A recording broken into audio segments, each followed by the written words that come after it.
on aid into Gaza, because there was a significant statement from French, German and UK foreign ministers yesterday about this, saying 1 million children facing acute risk of starvation, epidemic disease and death.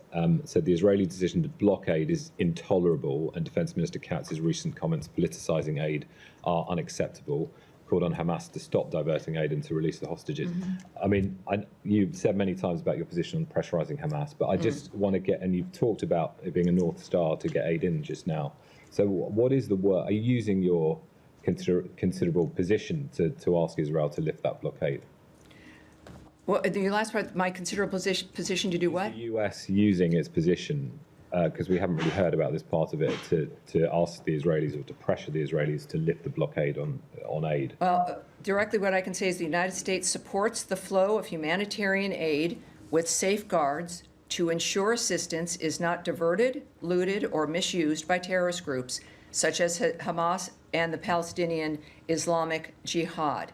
And also when it comes to something like that private meeting mentioned from the earlier question, it's difficult when we have such a horrible framework on the ground that all of us want to have, well, all of us, of course, except apparently Hamas, want to have changed.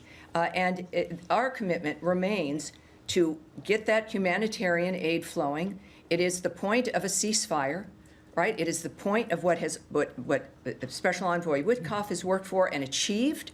And we, of course, continue to work to try to re-achieve that.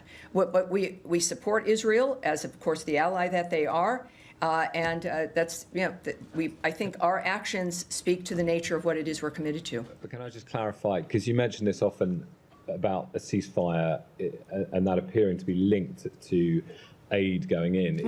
Is one thing, are you saying that there would be a reason, right? Absolutely, but there is a way to get aid in, and it was done previously, you know, while the conflict is still continuing. And I'm just trying to understand if an agreement is conditional on aid going in for you. So are you saying that aid will, which is what the Israeli position is basically, the Israeli government, is that aid will only go in when there's an agreement?